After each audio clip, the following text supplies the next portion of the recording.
Hello team and welcome to another ATP Geopolitics video with myself, Jonathan MS Pearce. Ukraine War News Update, first part thereof for the 14th of December 2023. Just to let you know, I'm wearing one of my Atypical Philosopher t-shirts. Goodness me, you can get merchandise and everything. That's long been the case. I just never tell anyone. There's also, I do work with, or collaboration with, Reporting from Ukraine. So their shop is listed below and I get a little bit of commission. So if you want to buy any stuff to do with, you know, like Ukrainian tridents and stuff like that, it's all in the links in the description below. Anyway, that's enough of that spamming. Let's get on with the general staff figures for the Ukrainian losses for the day before. All the caveats do apply to this, and you can see them in the description below, just around the merchandise section. So 1,300 personnel is a massive number. It's really ticked up. Something has obviously happened yesterday. There's been some activity that has thrown that number 500 people higher than it was yesterday. Incredible. Do remember that these are human beings, of course, not just numbers on the screen. However, 1,300 is a huge loss to the Russians, if indeed true. And even if you take a third of that number away, it's still a massive number. 10 tanks, fairly significant. 22 armored personnel vehicles, pretty high number, and 12 artillery systems. The artillery systems is a category that was really high for an awful long time and has now dipped back down for the last, I don't know, maybe as much as a week, certainly almost a week. Those numbers have been a lot lower, and I'm trying to work out exactly why that would be, and whether we are starting to see the long awaited scenario whereby the Russians just don't have as many artillery pieces to be hit, or whether this signifies a lack of drones on the front line for the Ukrainians, or the artillery being brought back further, or whatever, I'm not quite sure. One multiple launch rocket system, 33 UAVs, 10 cruise missiles, that'd be from the night before, and 13 vehicles and fuel tanks and 9 pieces of special equipment. 9 pieces of special equipment is fairly high, so that could be anything from an excavator to electronic warfare pieces to intelligence, surveillance, reconnaissance. It can cover quite a lot of ground, that category. But yeah, I returned to 1,300 personnel being one of the highest numbers we've seen since the war began in that category. Okay, looking at Andrew Perpetua's list of losses that he's totted up by looking at the socials. And we can see that it's probably about a 2-to-1 ratio of Russian losses to Ukrainian losses. What do we have? Actually, a lot of tanks for the Ukrainians. Mainly T-64s, but a Leopard 2A4 thrown in there, hit by a drone, damaged. Don't know what the extent of that damage is. And we go up to the Russian losses, couple of T-72 tanks, but artillery and IFVs being the main components of that loss list. We do have a surveillance and comms bit and a couple of bits of trucks and civilian equipment. Sorry, just lost my way there.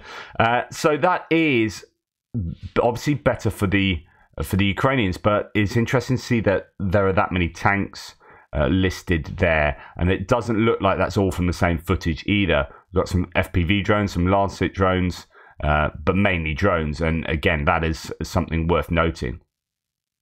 Right, moving on. This is a Su-34 crashing for the second time. Merry Christmas, Pierce. Merry Christmas. Here's some music for you. Anyway, just to go back, we have a jet. Now, what amazes me about this, I suppose the implication is that this jet has crashed and it's now being transported, and actually the lorry has crashed here off the road. Oh, that's going to hurt.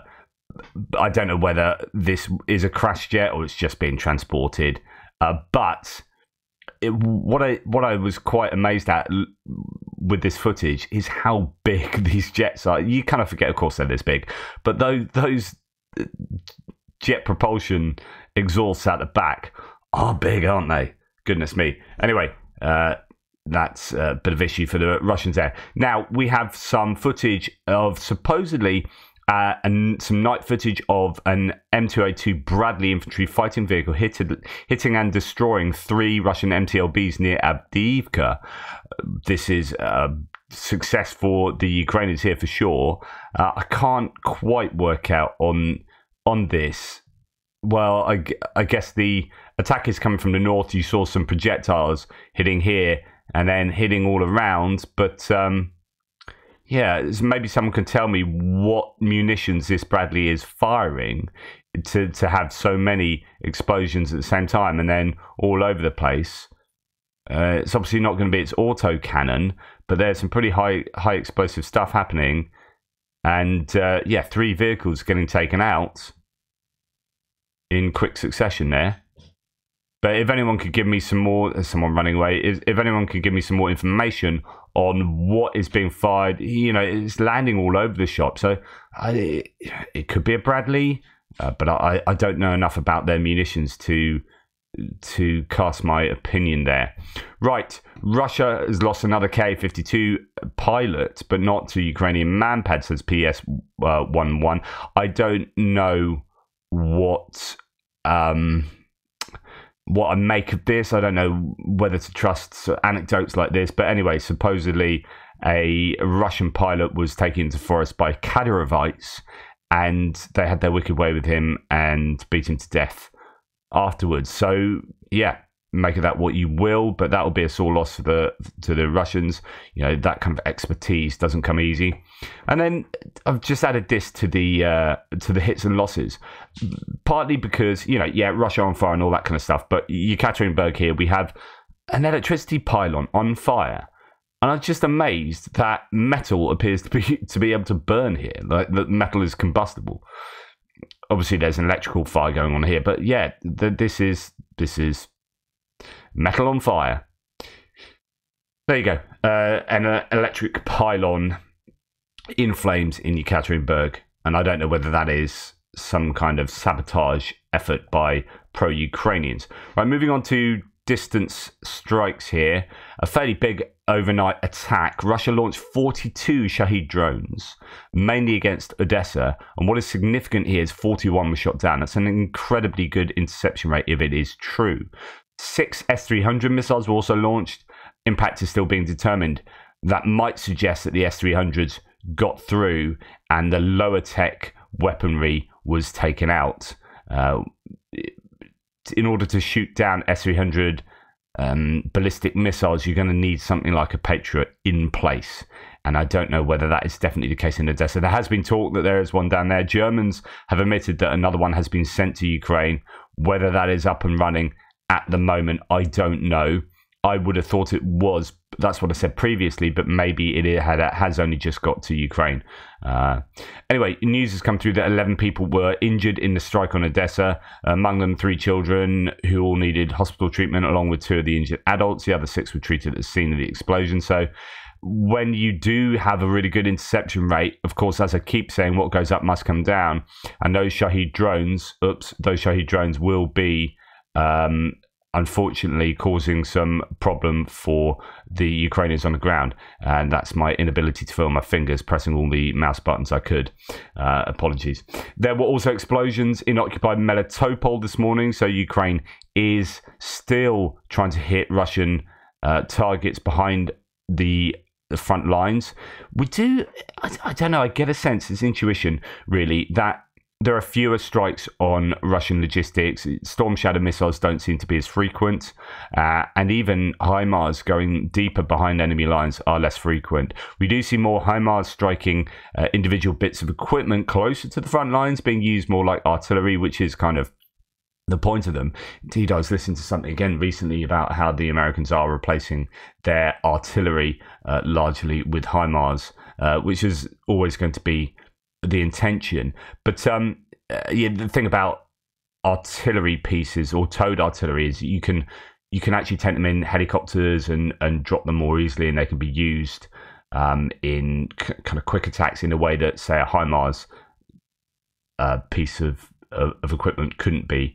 It's not so transportable compared to, you know, if you're a commando unit and you do need artillery, then there's, what I'm trying to say, there's still a place for artillery, towed artillery, but HIMARS essentially kind of does the job of artillery and does it better, although it will be more expensive.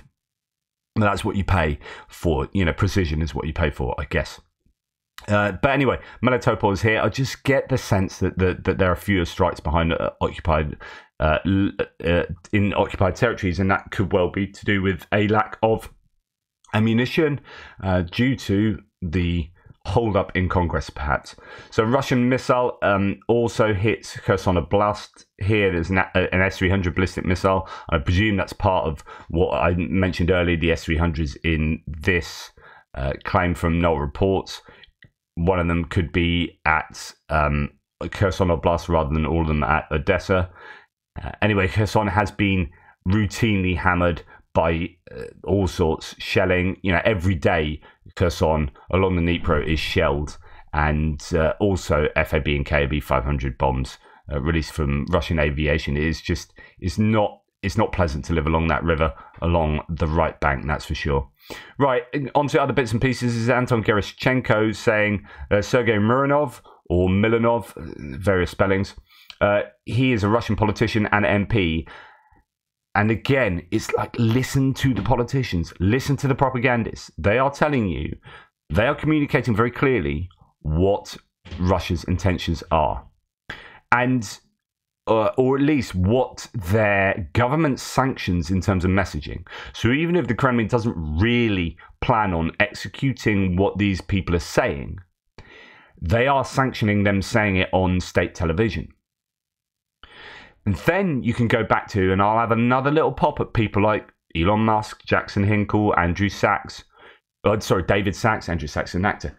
David Sachs, why are you not talking about this? Why are you concentrating on Gonzalo Lira and trying to argue him out of Ukrainian custody? Why are you not concentrating on what the Russians are saying and doing? Why are you, with your megaphones, not talking about Russia attacking Ukrainian cities with 42 drones last night and 6 S-300 missiles last night, causing death and injury on a routine basis to Ukrainian civilians? Why do you not mention that? Anyway, Sergei Mironov here is saying that, he's basically calling for killing Ukrainians, to lift the moratorium on the death penalty and hang Ukrainians in squares. Quote, the crimes of the Ukraine Nazis should be punished by the death penalty. The moratorium should be lifted in the USSR. War criminals were hanged in squares. The Poles hanged the commandant of Auschwitz right in the concentration camp. The Banderite scum should face the same fate. There should be no mercy for these scum. The plans of Russians concerning Ukrainians are clear: to murder, this is Gerashchenko, to arrange genocide, to exterminate. By the way, he posts this here, and he and his post are not blocked. He's saying that on Twitter, and he's allowed to say that. And Elon Musk says nothing about these kind of comments and says everything that's in line with Kremlin propaganda. It's so depressing. And again here, Russian MP Vitaly Milanov. No, so this is a different one. So that was Sergei Mironov. This is Vitaly Milanov. So actually these are two different people. Has declared that Kiev, Odessa, Dnipropetrovsk and Kharkiv regions will be included in the Russian constitution as a result of the war. So here we've got another Russian politician saying we're going to get Odessa and we're going to get Kiev and we're going to get Dnipro and we're going to get Kharkiv. None of these places are presently even remotely annexed. These are further places inside Ukraine. Listen to what the politicians are saying. He also mentioned Zaporizhia region, which has already been included in the Russian constitution. Quote, for me, the changes are obvious. It is the inclusion of a number of new regions into the Russian Federation: Kiev, Odessa, Zaporizhia, Dnipropetrovsk and Kharkiv. There you go. This is Zelensky saying that Russian troops have not been able to occupy a single Ukrainian village. I would possibly contest this. I mean, there are villages in the Kupiansk to Svatovo Kremina axis that I think, they're not occupied now. They are in the grey zone, and they weren't. Or maybe they were in the grey zone and are now under Russian control more so.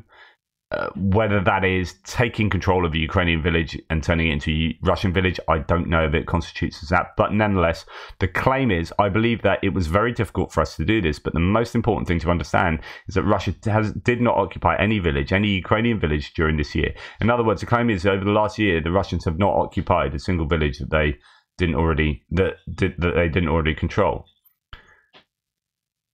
You can look around Bakhmut over the last year. You could look in certain places. But I think the general point is quite salient, that Russia really hasn't had much success this last year in terms of territorial control, in terms of military gains on the ground. And you can talk about the lack of success, territorially speaking, of the Ukrainian counteroffensive, and there's a lot of discussion we can have over that and have had over that. But it's also important to note that the Russians have not had that success, and they are the aggressors, and they are the second greatest army in the world, and they are the one that vastly outnumber the Ukrainians. And actually, they have been incredibly disappointing. If you're pro-Russian and you're expecting, you can go back to Milanov and Mironov. You can go back to Milanov and say, okay, so you say that these regions, as a result of the war, will be included in the Russian constitution: Kyiv, Odessa, Dnipropetrovsk, Kharkiv. You still haven't really got Bakhmut, and you've been trying to get that for a year. So, some perspective I think is fairly useful, and Zelensky is talking to that. 20 days, I find this quite amusing. 20 days after Russia's aviation industry was revealed to be on the brink of collapse, and after 12 safety incidents in the last week or so, and I've been reporting them to you, given that the terrorist state, Russia, has published laughable figures showing the reduction in air safety incidents. Here are the original story and reports. So, make of that what you will. I make of that Russian propaganda and Russian lies. The evidence seems to be fairly forthcoming that the civil aviation industry is suffering. Okay, this is a Sky News piece that talks about the wives of mobilized men on the Russian front line, not the wives of men, and they are calling for an end to legal slavery, quote, legal slavery. Why this is important is because some analysts say that the wives of dead Russian soldiers during the Afghanistan war for Russia was one of the components for Russia eventually pulling out of there. That the pressure from, if you like, the home front, or the pressure from domestic quarters was a real issue for Russia. Well, here the article says about one woman. Her husband was mobilized in October last year, one of 300,000 in a partial mobilization, which sent shockwaves through Russian society. President Putin's approval ratings dipped, hundreds of thousands fled the country, and people took to the streets, though those protests were quickly suppressed. Now remember, this isn't necessarily against the war. These are protests against mobilization, although it might have also been to some degree against the war. Now, this has subsequently led Putin to not call for another mobilization until after March the 17th in his presidential sham election. So he is cognizant of approval ratings, of public opinion and public dissent. So this is, in other words, this kind of news piece is important. More than a year ago, it says, small groups of women like Paulina are campaigning to try to get their husbands home, with video appeals on social media and a few attempts at public protests quickly broken up by the authorities. We are against legal slavery, quote. We are against legal slavery. Both mobilized and contract soldiers must have the right to be released from military service upon expiration of the contract or from 1 year after the end of conscription. In other words, mobilized soldiers and conscripted soldiers are not being allowed to come out of the armed forces because obviously the army desperately needs them. Quote, we are against the country's leadership, i.e. Putin, ignoring our problem and remaining silent. That's the message in a video on one Telegram channel called Way Home. Now, Russia obviously are, as I say, or the Kremlin are cognizant of this issue. And as a result, you're starting to see these videos being labeled as fake, and you're starting to see rival channels pop up, which are part of the Russian propaganda project. So, as the article says, a rival slicker video has found its way onto social media. A series of women filmed in picturesque locations all across the country speak in succession, explaining to their fellow compatriots that those wives who complain are being weaponized by NATO and the West. Quote, the horrible stories that allegedly come from the front are written by people sitting in offices far away from the front lines and getting money for it, they say. They are the runaway criminals from Alexei Navalny's friends, who are already proficient at destroying our country. They are creating another structure from the wives of the mobilized. It's a kind of info war between mothers and wives. I would say it's an info war between the Russian Kremlin, propaganda entities, and real Russian wives. This time last year, similar groups of women were speaking out on social media. Their message were mainly directed at getting adequate kit and sustenance to the freshly mobilized. They attracted significant media interest. Again, it's not against the war in principle, but it's against the conditions that their husbands and sons are being put through and into. The most active among them, Olga Tsukhanova, was promptly labelled a foreign agent, and their voices were quickly suppressed. This is something to watch out for going forward, and it's something that I think the Ukrainian special services or whoever is involved in their own propaganda needs to be involved in. You kind of need to amplify these messages, get these messages out there to Russians and within Russia. And kind of not hijack the messaging, but as I say, amplify it so it has even greater effect. The armed forces of Ukraine, so moving on to kind of military matters here, the armed forces of Ukraine, in terms of the Ukrainian military matters, are building additional defensive structures in the northern border, says the commander of the United Forces of the Armed Forces of Ukraine, General Naive. Now, this is something we're also seeing, by all accounts, around Avdiivka, or behind Avdiivka and behind Bakhmut, where the Ukrainians are preparing with decent defenses. You can see these well-built defenses, not hastily dug trenches in tree lines. It's a well-reinforced trench systems. These ones being built near the border, and you can see the dragon's teeth. They are planning for every eventuality, and that they don't want to be caught caught off guard here. And if the Russians were attacked from the north, to not have any fortifications would be kind of naive, even if they don't think there is realistically going to be an attack from the north. But yeah, we now know that there's a centralized unit that is organizing the defenses being built around Ukraine. Right, a video has appeared on the internet in which Russian invaders, and I did report on this yesterday, are leading captured fighters. I will pause it because, of the inappropriateness. So the Russian invaders are leading captured fighters who are holding their hands up. So these are prisoners, and therefore they should be treated by the rules of war, rules of engagement, how the Geneva Convention dictates.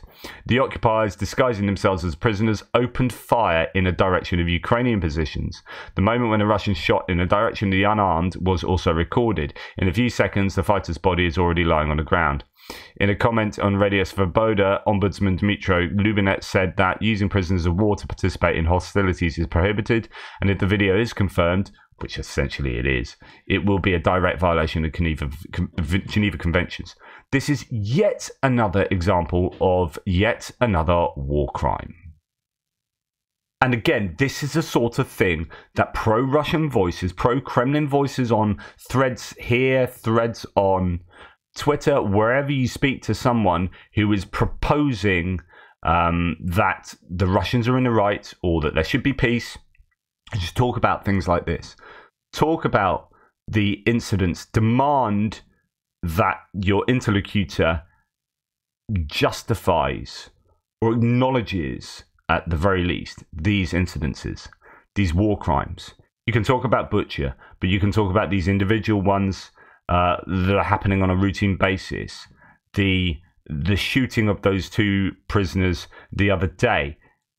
by Russians as they came out of a bunker with their dugout with their hands up, one of them lying on the ground with their hands over his head, and they were shot in cold blood. Here we have the war crime of using prisoners as human shields. And then we had that guy, the statue's just been made of him. They made him dig his own grave and then shot him into it. These are executions, these are war crimes. And then you can talk about civilians as well, and butcher massacre, and so on and so forth. There's, 120,000 registered war crimes now? And again, I go back, I'm going to go full circle here. Where is the complaint from Elon Musk about these? Where's his incensed moral outrage? It's not there. That's all you need to know. It's all you need to know about that human being. Anyway, thank you. Please like, subscribe and share. Take care. Speak soon.